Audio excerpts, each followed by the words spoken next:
in order to truly understand what happened on September the 11th and the close relationship between the Bushes, the bin Ladens, and the rest of the Saudi elite, you have to go back about 25 years and south a couple of thousand kilometers to Houston, Texas, where in the mid-1970s George W. Bush was a young man just trying to learn the ropes in his family's two businesses, politics and oil. George Sr. struck it rich in oil, became a congressman, then director of the Central Intelligence Agency, where it said he first won the friendship of the Saudi royal family by arranging CIA training for their palace guards. And George Jr. was trying to follow in his father's footsteps. A Harvard business grad, he dabbled in politics and the Texas Air National Guard.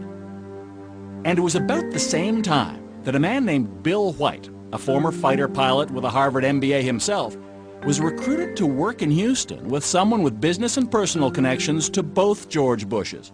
His name was Jim Bath.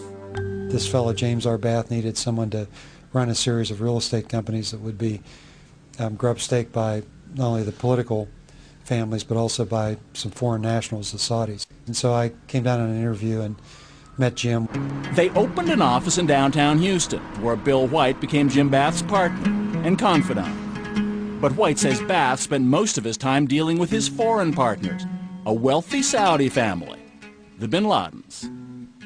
He also ran a company in the same building called Bin Laden and Associates, which Jim explained was a procurement company for the Saudis. He bought a bank for them, he bought an airport for them, he started an airline for them, among other ventures in Houston, Texas. Now at that point, had you ever heard the name bin Laden? No, I had not. Meant nothing to you? Meant nothing to me. But in Saudi Arabia, the bin Laden's name meant a great deal indeed. They owned one of the largest Saudi construction companies. They were advisors to the royal family. They were the second richest family next to the royals, with billions of dollars to invest abroad in places like Houston, where the Bush family lived. They moved into this estate in one of Houston's finest neighborhoods. A bin Laden brother named Salam bin Laden and a brother-in-law, Khalid bin Mahfouz. Mahfouz was also one of the Saudi royal family's bankers. So is it fair to say that when the bin Laden group establishes an office in Houston, the presence of the Bush family at that point had a lot to do with it? Oh, absolutely. I think that was essential, the essential element.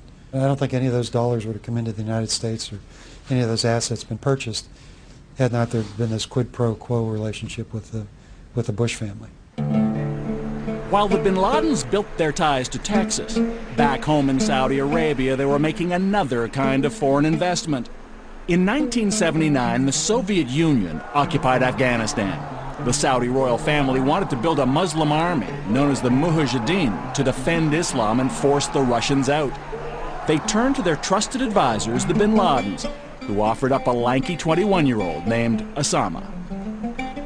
The man who personally chose Osama bin Laden to build that army would also become his mentor, Saudi Prince Turki Al Faisal. Last year on British television, he reminisced about the young bin Laden. In those days, he was a young man who had committed himself to helping the Afghan Mujahideen liberate themselves from the Soviet occupation of Afghanistan. And he was doing a lot of good. He was bringing support and aid to the Mujahideen.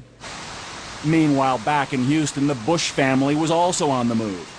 George Sr. was about to become vice president, and his son made a career decision too. By the late 70s, George W. Bush was setting out on his own.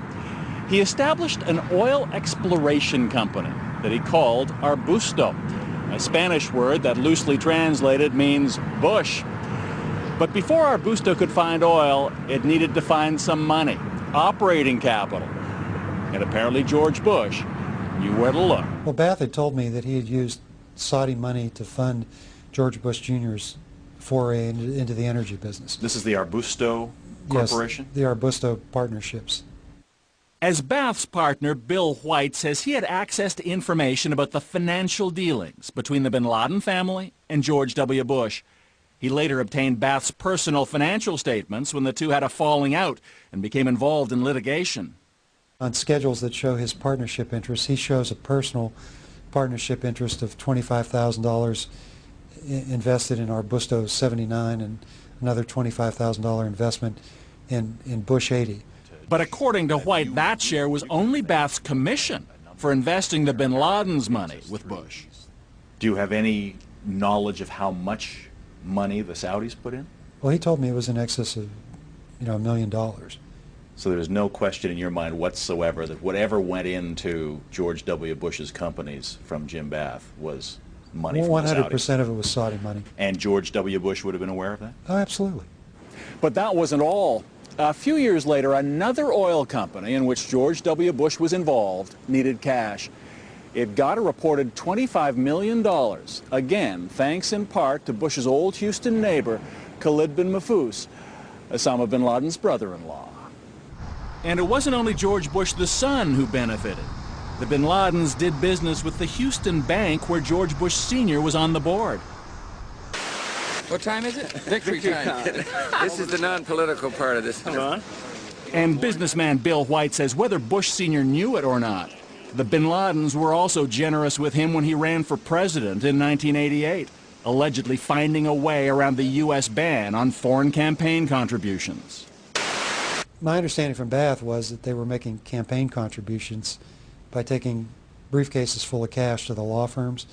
They would give the cash to the lawyers, and then each of the lawyers in turn would make a $1,000 campaign contribution to Bush. Which would presumably be against electoral law in the U.S. Well, it is against the law, but it's obviously covered by virtue of the attorneys making the contributions.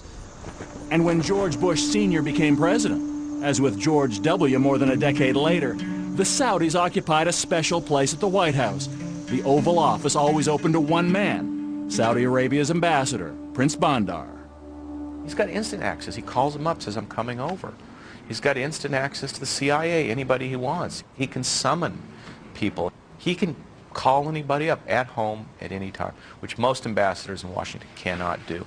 Robert Baer served with the CIA for 21 years and spent much of that time in the Middle East. What is the George W. Bush calls Bandar? Bandar Bush? Bandar Bush, yeah, he calls him Bandar Bush. You know, that's fine. Bandar's a great ambassador. It works great until you turn a blind eye, until you believe everything Bandar says. Baer believes that Bandar's position is symptomatic of the blind self-interest on both sides. That's the Saudi-American relationship's fatal flaw. It's a lesson George W. Bush and his administration wouldn't learn until it was much too late. Had Saudi Arabia been acting as one might expect a true ally and friend to act, could they have told the U.S. all they needed to know about the real threat posed by bin Laden? They knew everything. They were the source of fundings that went to buy arms, to buy bombs through their charities. And those charities in Saudi Arabia are all controlled by the government to some extent. It was 1991. The Gulf War was over. American troops had defended Saudi oil fields against Saddam Hussein. Now the U.S. could continue to enjoy the economic security which came with all that Saudi oil. It was essentially the same deal George W. Bush himself made when he did business with the bin Ladens in Houston. One side got a powerful partner, the other, oil and money. Former CIA agent Robert Baer. The United States depends upon Saudi Arabia for its oil production. Saudi Arabia also recycles all the money it makes off oil in the United States and puts trillions of dollars in our banks. It pays for presidential libraries, anything you can imagine. And the Clinton White House wasn't immune to Saudi charm either. It was difficult not to give the benefit of the doubt to the biggest buyer of American military hardware with the deepest pockets in the stock market, not to mention the world's largest oil reserves.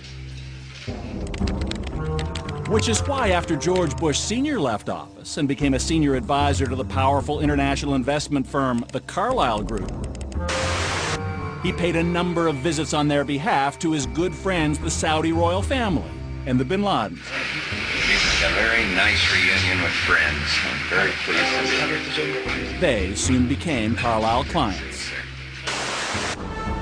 Incredibly, on September 11th, Bush and the head of the bin Laden family would be at the same Carlyle Group meeting in Washington, just a few miles from where Osama bin Laden's hijackers would attack the Pentagon.